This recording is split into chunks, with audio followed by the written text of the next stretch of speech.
Olá, hoje na aula 3 de História e Filosofia da Química, nós vamos tratar átomos, corpúsculos e mínima naturalia, abordando especialmente a partir no século XVII, mas buscando suas origens na filosofia grega.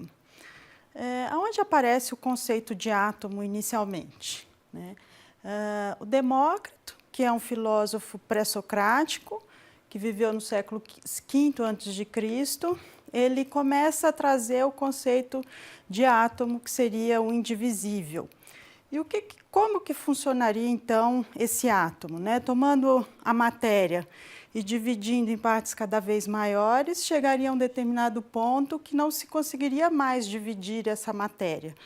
Mas como pensar nessa divisão de alguma coisa que a gente não conhece ou que a gente não consegue ver? Então, os átomos seriam muito menores do que o espectro do visível. Então, ele vai pensar um debate entre o intelecto e os sentidos, em que o intelecto diz, aparentemente a cor, aparentemente amargor, aparentemente doçura. Na verdade, há apenas átomos e o vazio. E os sentidos replicam, pobre intelecto, espera derrotar-nos quando é de nós que adquire sua própria evidência. Então, o que esse debate quer dizer? Para construirmos nossas teorias, ou para construirmos o intelecto, a razão, seria necessário inicialmente visualizarmos ou compreendermos o mundo através dos sentidos, através da cor, do amargor, da doçura e etc. O que se pensava posteriormente é que esse mundo sensível ele era somente de aparências, ele não tratava as verdades. E esse debate do Demócrito, ele está sendo um pouco irônico, mostrando justamente que para o intelecto construir a sua percepção, construir as suas teorias, ele precisa dessa visualização ou desse contato direto com a natureza ou de uma materialidade, de uma percepção do real e não somente do intelectual ou de um mundo das ideias. Bom, alguns outros autores pré-socráticos trataram dessa questão sobre os átomos, que eram chamados então esses atomistas, e como que eles pensavam essa existência dos átomos. Então, os átomos seriam responsáveis por tudo que a gente está vendo no visível, por toda a constituição dessa matéria, e eles eram eternos, indivisíveis, contínuos, imutáveis e infinitos. Então, em cada uma das transformações da matéria, eles permaneciam, eles não se destruíam e reconstituíam novamente. Havia uma permanência desses átomos. E eles se diferenciavam pela forma, tamanho e disposição. Além disso, essas características do visível, elas se davam através desse movimento dos átomos. Mas para haver o movimento dos átomos, deveria haver o vazio. E o vazio não era compreendido dentro da filosofia grega. Eles não imaginavam nem o número zero e não compreendiam que existia esse vazio. Mas esses atomistas tratavam dessas questões e eles pensavam que esse movimento inicial ele era inerente aos átomos, eles não eram relacionados a uma força, a um movimento externo, mas eles estavam sempre nesse movimento pelo vazio. Então, o mundo era formado somente de átomos e o vazio. Mas há várias contestações a essa teoria dos atomistas, várias interpretações sobre o funcionamento da matéria, na Antiguidade Clássica, e uma delas seria o Aristóteles. A gente vai ver o Aristóteles aqui, principalmente porque ele é muito debatido tanto durante a Idade Média, quanto posteriormente também a partir da Idade Moderna, a partir do Renascimento e principalmente do século XVII. Então, ele nega o atomismo porque ele imagina que esse atomismo, ou o que a gente vê a partir do sensível, seria só a aparência das substâncias. E a gente não está pensando na essência de como que era, então, essa formação da matéria. A natureza, ela apesar da gente ver transformações na natureza, isso não traz a sua essência. Ela é formada principalmente de uma ordem fixa, permanente, apesar desses fenômenos serem transitórios. E essa permanência era atribuída não somente a questões materiais que eram finitas, mas aos princípios da matéria. E aí, para a gente entender, então, essa teoria do Aristóteles, a gente vai ter que pensar em dois conceitos principais, né? Em que ele vai transformar vai embasar toda a sua teoria. Então, seria a teoria sobre a forma, né? Então, a matéria se constitui a partir de diferentes formas, que seriam um princípio interno da matéria. É um pouco difícil da gente compreender porque ele não trabalha tanto com essas questões reais ou com uma forma do que a gente apreende pelos sentidos, mas seria uma questão muito próxima dessa essência, né, das substâncias. E ele seria, então, esse princípio responsável pela organização e a substância, então, como essência, né, em si mesma.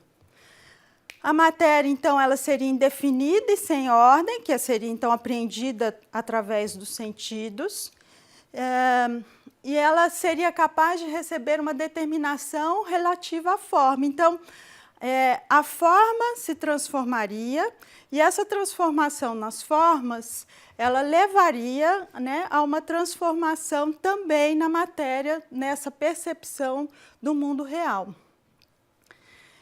E aí ela designa, então, essa matéria, né, o que são os materiais de um determinado objeto. Quando a matéria recebe uma forma, ela não a recebe completamente, mas com uma potencialidade a ser atualizada, ou seja, ela está sempre em mutação. Esses princípios eles vão sempre mudar em um nível um pouco mais abstrato, né, do que seria essa forma. E ele vai pensar, então, como é que se pensaria, então, essas transformações na matéria, né? Ele vai pensar em compostos, ou mixtums, que seria quando a gente mistura determinadas substâncias, e essas substâncias poderiam levar a transformações. Então, a gente tem uma mera mudança, que aí o substrato ele persiste, mas altera suas propriedades, e essas propriedades visíveis. Uma mudança total, ou geração e corrupção, quer dizer, ela pode ser totalmente destruída ou ela pode ser gerada, essa matéria, e aí nada persiste do substrato, ele é completamente destruído, ou uma mudança intermediária, quando a gente pensa que uma reação química não aconteceu completamente, e que aí a gente tem algumas dessas das propriedades, né, tanto dos reagentes quanto desses produtos, e aí algumas dessas propriedades, elas permanecem. Então, esse composto, né, o mixtum, ele é o vir a ser de um dos reagentes, e a composição de uma substância implica em uma transformação interna desses componentes. Isso quer dizer o quê? Implica numa transformação daquele conceito de forma que a gente estava vendo, tratando anteriormente. Então, essas mudanças dessa forma, ela leva, né, a algumas relações entre as propriedades constituídas antes da união e as propriedades posteriores. Mas o Aristóteles, apesar dele tratar dessas questões relativas às formas e essas transformações como um todo, ele pensava num determinado tipo de partícula, que ele dava o nome de mínima naturalia. Apesar de ser um conceito diferente dos átomos, né, que seria aquele conceito do indivisível, aqui as mínimas naturalias, elas também seriam indivisíveis até um determinado ponto, mas elas poderiam continuar essa divisão, né, posteriormente até sua destruição completa em determinadas reações químicas. Então, elas seriam essas partículas minúsculas, né, como pequenas unidades da matéria. E aí, quando a gente tem uma combinação ou uma transformação da matéria nesse composto, né, no mixtum, as mínimas naturalis deixam de existir.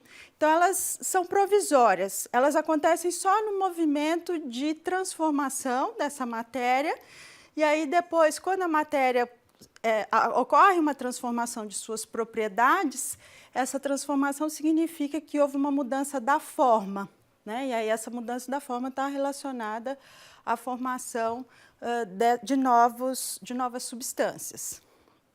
Então, as mínimas naturais perdem a forma e continuam a possuir as qualidades do corpo total. No século XVII, essas teorias do Aristóteles foram rejeitadas e há uma retomada do pensamento dos atomistas, mas num contexto muito diferente, porque os atomistas eles atribuíam, né, a existência de todo mundo natural aos átomos, inclusive da alma, o que significava que não existia a existência de Deus, porque após a morte, né, esses átomos eram dissolvidos no ar e formavam uma nova matéria. Então, cria um problema teológico também para o século XVII. Então, como é que a gente explica o catolicismo ou a questão da alma e de um mundo após a morte, né?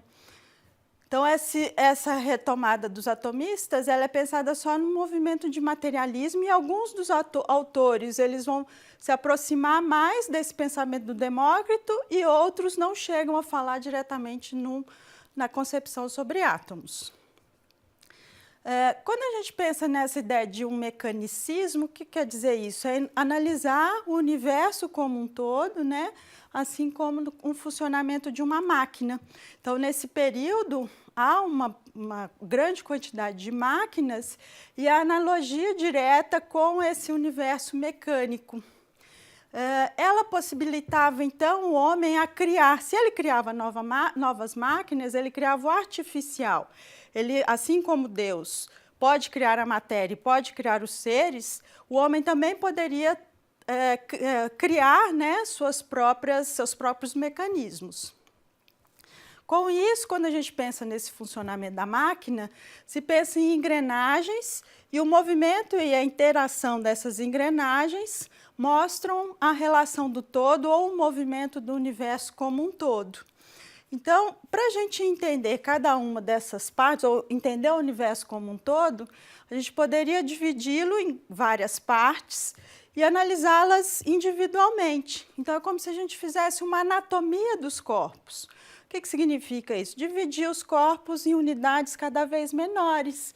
Isso está muito próximo de uma ideia também de um atomismo. E, então, essa ideia mecanicista do universo estava totalmente relacionada a uma retomada desse atomismo. E só para a gente contextualizar um pouco, né, alguns dos autores foram muito importantes nesse período, como Francis Bacon, que ele vai pensar em novas teorias ou um novo método científico, e ele vai valorizar muito também o conhecimento prático. Então, essa associação direta com as máquinas está relacionada a uma valorização das tecnologias. E ele vai falar, então, vale recordar a força, a virtude e as consequências das coisas descobertas, o que em nada é tão manifesto quanto naquelas 3 descobertas que eram desconhecidas dos antigos e cujas origens, embora recentes, são obscuras e inglórias. Refiro-me à arte da imprensa, à pólvora e à agulha de marear. Efetivamente, essas 3 descobertas mudaram o aspecto do estado das coisas em todo o mundo. A primeira nas letras, a segunda nas artes, ou, né, na indústria, etc., no artesanato, e a terceira na navegação. Isso mostra os saberes, essa valorização desses saberes práticos. E quando a gente pensa na pólvora, que ele está indicando aqui, está relacionando a esse contexto de uma grande importância da guerra e de uma grande importância de manipulação desses substratos utilizados na pólvora, como o salitre, que o Boyle vai utilizar e que vocês leram os experimentos que o Boyle fez, né, com o salitre durante essa aula. E aí, para a gente pensar nessa ideia de matéria nesse século XVII, e a diversidade de interpretações que existem, tem que pensar o que significavam as propriedades da matéria, ou como eles categorizavam essas propriedades. Algumas dessas propriedades eles diziam que eram propriedades primárias, que estavam então associadas à extensão, forma, impenetrabilidade e massa. Elas permitiam, né, interpretar a diferença entre corpos fixos ou voláteis, ou seja, né, da dissolução e da evaporação dessas substâncias. Então, são propriedades físicas da matéria, né? Ou se a gente for pensar nessas propriedades mecânicas associadas também a esses átomos. Elas vão acontecer em um nível submicroscópico, né? E eles estão associados àqueles movimentos dessas partículas. Ou algumas propriedades secundárias que estão associadas a práticas experimentais. Então, tudo que é percebido através dos sentidos, cor, calor, som, etc. Então, tudo que é percebido através dos 5 sentidos. Essas propriedades secundárias, elas relacionavam-se muito às propriedades químicas, né? E o que seriam essas propriedades químicas? Seria essa capacidade de resistência ou destruição de um corpo em relação ao outro em uma transformação. Então, seria essa observação direta dos fenômenos e das transformações que é apreendido através dos sentidos e que mostra se aconteceu ou não uma mudança. Então, no século XVII, surgem várias interpretações que vão dos átomos para os corpúsculos ou para aquela ideia inicial do Aristóteles de mínima naturalia. O que seriam, então, os átomos, né? Então, eles se restringiriam ao domínio da física, principalmente aquelas propriedades primárias. Eles eram interpretados através dessas propriedades primárias e não diretamente em reações químicas que levassem a essas percepções através dos sentidos. E elas fundamentavam o mecanicismo, como a gente já falou anteriormente. Outros autores vão pensar nas mínimas naturalis, que elas explicavam mais facilmente aquelas transformações químicas e ainda poderiam ser tratadas daquele conceito de forma do Aristóteles, ou seja, aconteceu uma mudança interna na matéria, né, que levou às suas transformações.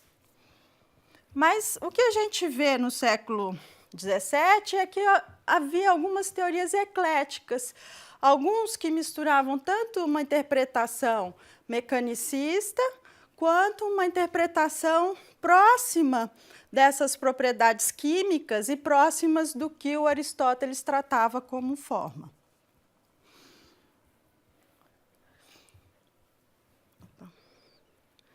Bom, e aí se a gente for pensar, então, essa questão, quem eram os atomistas? Quem eram os atomistas? Quem eram os que pensavam nessas relações de forma? No século XVII, né, o átomo ele era pensado não como uma matéria heterogênea ou como diversas formas diferentes para os átomos, mas como uma matéria primordial homogênea. Todos esses corpúsculos, né, todos os átomos seriam semelhantes. Então, eles pensavam justamente que essas diferenças se dariam principalmente em arranjos entre os átomos, que desses arranjos eles aconteciam em formas geométricas diferentes e a ordem em que eles estavam no espaço, né? É como se fosse um texto, né, em que a gente vê as diferentes letras de um alfabeto, né, compondo uma palavra, e essa palavra vai ter diferentes significados dependendo da ordem em que essas letras aparecem. Mas as letras são sempre as mesmas. Então, essas letras seriam associadas a esse conceito de átomo.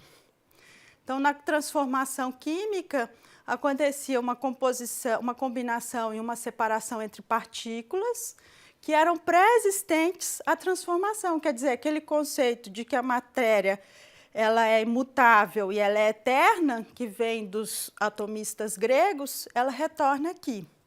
Mas, como eu já falei, criava um problema teológico, né? Principalmente quando a gente pensa na Eucaristia. Então, quando se fala que o pão e o vinho se transformavam no corpo e o sangue de Cristo, se eles se transformavam no corpo e o sangue de Cristo, a gente pensa numa transmutação da matéria. Essa matéria está transmutando completamente. Se ela é pré-existente, não vai se o pão e o vinho não se tornam corpo e sangue de Cristo.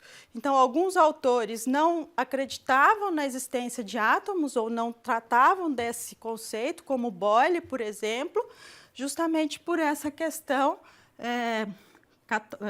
uma questão religiosa. E aí, como que a gente pensa nos corpúsculos, né, ou nos corporalistas, como o Boyle, né?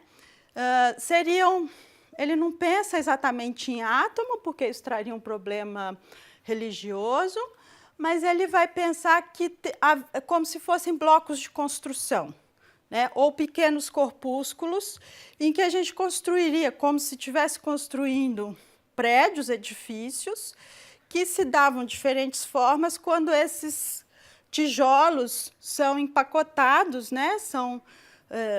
Constituem, né, diferentes formas ou diferentes construções, dependendo da ordem em que eles são colocados. Então, o Boyle ele atribuía apenas as propriedades primárias aos corpúsculos, né, quer dizer, as propriedades físicas, que parece com aquele pensamento do atomismo, mas ele pensava que os corpos eram formados por texturas diferentes. Ele não chega a usar o conceito de forma e etc., né? Mas são diferentes texturas de uma matéria que ele chamava católica e universal. O que quer dizer católica e universal? Ela quer dizer que ela é homogênea e ela vai ser sempre a mesma, ela não vai se transformar com as transformações químicas.